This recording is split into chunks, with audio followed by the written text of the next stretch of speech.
And did you know, like, when... Alright, I start. I thought you like. Like, do you feel my hands twitching at all? You got it, you good? Okay, well, your hands like be twitching all, just like. Hey, make like a good outro. That's... Alright, What should I say for that? I was like, oh. just wing it. Just wing it. Just kind of give it some. Was the last one pretty good? Yeah, it was alright. Just kind of like I think it'd be like. We end this Is session this today. starting? Is this starting? Yeah. T Brown, you good? Alright.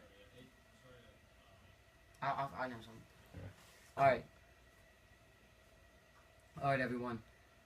We are here to contact famous people from the 1950s. Everyone's going to pick their own famous person to contact. So let's get this started. Alright. I'm going to pick Mickey Mantle. Hey, Mickey! Mickey, are you there? I'm here. You want to let us know about your childhood? I was born October 20th, 1931 in Spivinaw, Oklahoma. My dad wanted me to grow up to be a baseball player and named me after a Philadelphia Athletics catcher, Mickey Cochran. I played baseball, football, and basketball all the way through high school. Can you tell me a little bit about your baseball career? Well, I started playing with my dad. Every day when he came home from the mines, he would pitch tennis balls to me right-handed, and my grandfather would pitch to me left-handed, helping me become one of the greatest switch hitters to play the game. At age 15, I played for the Baxter Springs Whiz Kids in the Semi-Pro League. While still playing for this team, a Yankee scout noticed me in 1948. I played for two minor league teams after this, the Independence Yankees in 49 and the Joplin Miners in 1950. Finally, I made it to the Major League in 1951. I was in a pretty big slump my first year, but I finally picked up my game after being sent back to the minors. In 1953, I hit a home run 565 feet, which is the longest home run to this day. 1956 was my best year. I won the Triple Crown, Male Athlete of the Year Award, the American League MVP Award, and the Player of the Year Award. We also won the World Series that year. I also won the MVP Award in 1957 and 1962, as well as the Golden Glove in 62. I played in 12 World Series in my 18 career, winning 7 of them. I was inducted into the Hall of Fame in 1974. What did you do after your career? I lived in Dallas, Texas with my wife Merlin and my sons Mickey Jr., Danny, and Billy. I died on August 13, 1995, at the age of 64 due to liver cancer. I have a friend and fellow Yankees player, Joe DiMaggio, here with me. He can answer a few questions too. Thanks. Hey guys, just got back from chilling with my main Jesus. It's Joe DiMaggio here. Tell me about your childhood. I was born in Martinez, California on November 25th in 1914, the 8th of 9 children. My father was a fisherman and wanted me to be the same, but I hated it, and my father would always call me lazy and good for nothing.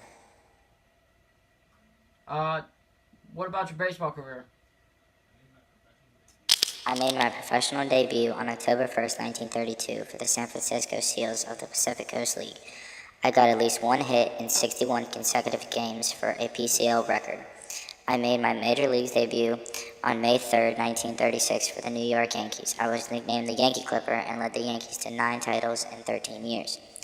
My most famous achievement is my MLB record-breaking 56-game hitting streak in 1941, and in 1943 I enlisted in the United States Army Air Forces and took a break from baseball. On February 7, 1949, I signed a contract worth $100,000, and I was the first player to break $100,000 in earnings. And by 1950, I was ranked the second best center fielder by the Sporting News, and I announced my retirement at the age of 37 on December 11, 1951. What were your relations with Marilyn Monroe? I married Marilyn on January 14th, 1954. After the skirt blowing scene in The 7-Year Itch, we had an incident and had a yelling battle in the theater lobby. She filed for divorce on grounds of mental cruelty only 274 days after the wedding. After her marriage to Arthur Miller was ending, we spent time in Florida together as friends. When Marilyn died, I was devastated, and I claimed her body and arranged a funeral. I had a half-dozen red roses delivered 3 times a week for 20 years, and when I died, my last words were, "I'll finally get to see Marilyn." Alright. Now you, Keegan.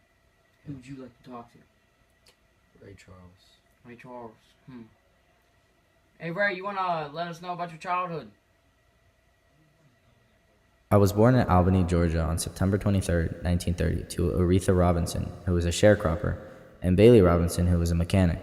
I never saw much of my dad, so I was raised by Aretha and my dad's first wife, Mary Jane. I started going blind at the age of 4 and went completely blind at 7. I started getting my musical talents in school, where I learned how to play the piano from Mozart, Bach, and Beethoven. What was your musical career like? My musical career started when I moved to Jacksonville and played piano for bands at Ritz Theater in La Villa. For the next couple years, I played for many bands and artists. After that, I signed with Swing Time Records and recorded a couple more R&B hits, Baby, Let Me Hold Your Hand, and Kissing Me Baby. After Swing Time didn't work out, I signed with Atlantic Records. I recorded I Got a Woman, which really boosted me up. It was my first #1 hit. I recorded a lot of other songs with Atlantic Records that became hits, but in 1959, I didn't negotiate a new contract with them.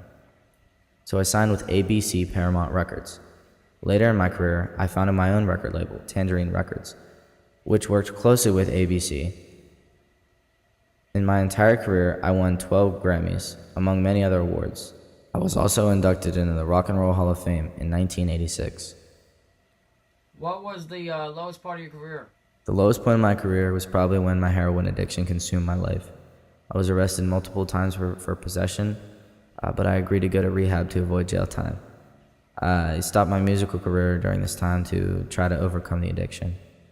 Thanks, Frank. Justin, who would you like to contact? Frank Sinatra. Frank. Hey, Frank. You want to let us know about your early life? I was born in Hoboken, New Jersey. I'm an only child of Sicilian immigrants. It wasn't the safest place to be, so I wanted to become a boxer to protect myself. What was your musical career like to you? Well, it really started between 1943 to 1946 when I charted 17 different top 10 singles. What is something interesting about your career? I made my first movie acting debut in 1943 in Higher and Higher. I won an Oscar for my portrayal of the Italian-American soldier Maggio in From Here to Eternity. What would you say is your greatest achievement? Whenever I received a Grammy Lifetime Achievement Award and headlined the 1965 Newport Jazz Festival with Count Basie's orchestra. What would you say you're most known for? I believe I was most known for From the Rat Pack and performing at Caesar's Palace in Las Vegas alongside with the other members Sammy Davis Jr., Dean Martin, Peter Lawford, and Joey Bishop. When would you say your career ended or slowed down, or when you retired? Well, I had a brief retirement in the early 70s, but I returned to making music again and became more politically active. I would say my career didn't end until the day I died on May 14, 1998. My last performance was in 1995 at the Palm Desert Marriott Ballroom in California. All right, thanks, Frank. Okay, guys, I'm glad we know how those 4 individuals kind of impacted our culture as we know today. Yes, learned a lot. All right, good session. Good session. I'm out. Give my laptop. Let's go. Let's freaking go.